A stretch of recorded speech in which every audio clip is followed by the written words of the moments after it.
Welcome to Cold Brew Finance's U.S. End-of-Day Recap, covering market moves in indexes, sectors, technology, crypto, currencies, and commodities.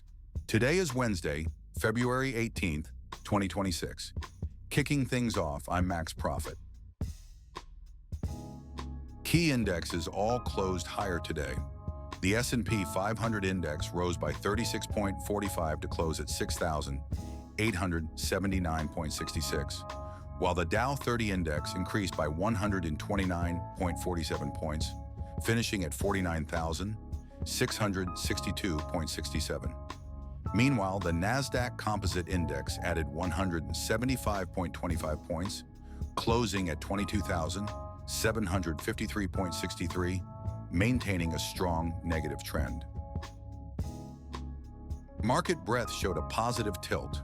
The S&P 500 index had 309 advances against 181 declines for the day. The Dow 30 index saw 19 advancements compared to 11 declines, continuing its very strong positive trend.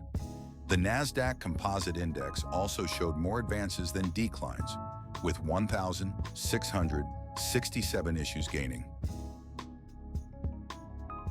The S&P 500 index shows a mixed positive trend.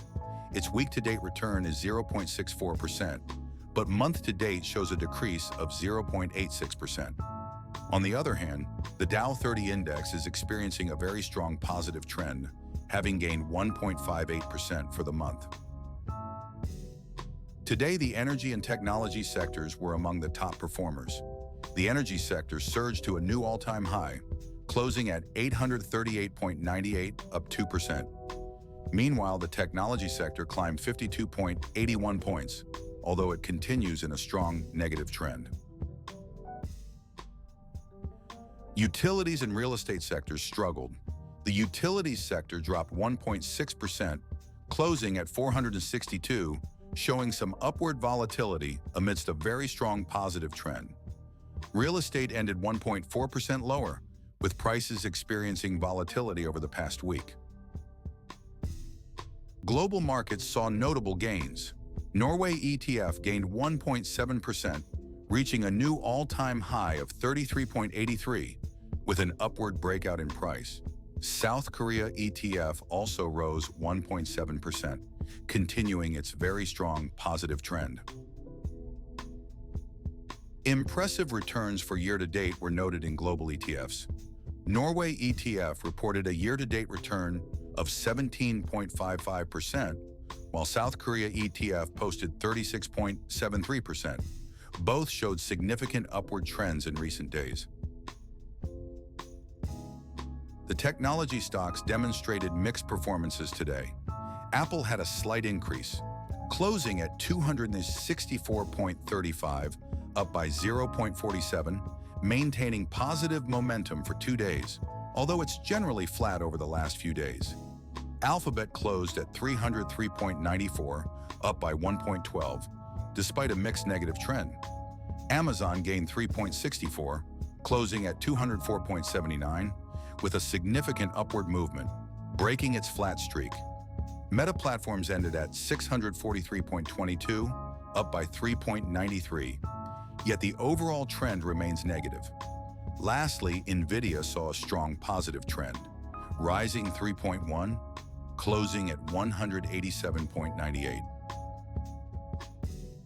Checking out crypto, I'm Timothy Satoshi. Bitcoin is currently at 66,340.55, dropping 1,126.15. It's been down 2 days straight, showing a very strong negative trend. Similarly, Ethereum has fallen 47.20, resting at 1,943.63, indicating the same dismal trend. Ending with returns, Bitcoin has seen significant losses year to date with a total return of minus 24.18%. Ethereum isn't far behind, showing a minus 34.49% drop. Solana also suffered a notable loss with a year-to-date total return of minus 34.59%. For a look at foreign exchange, I'm Victoria Cashmore. The US dollar currently shows an upward momentum against major currencies. Against the euro, it's at 0.8482, gaining 0.0048. With the British pound, it's at 0.7407, up by 0.0037. Meanwhile, it gained 1.5770 to reach 154.8290 against the Japanese yen. Against the Swiss franc, it's risen to 0.7728, gaining 0.0035. Lastly, it's at 1.4197 against the Australian dollar, an increase of 0.0088. While the dollar shows a rising trend today, with an upward breakout in several cases, the overall trend remains mixed or negative in longer frames. I'm Max Profit, along with our AI hosts Timothy Satoshi and Victoria Cashmore. Please like, subscribe, comment, share. Cold Brew Finance is an experimental project with market reports written, narrated, and delivered totally by AI, with market data kindly provided by financialmodelingprep.com. Always seek professional financial advice before making any investment decisions. Check in weekdays after 4 p.m. New York time for daily market reports with in-depth stock, index, sector, crypto, currency, and commodity coverage. Thanks for watching.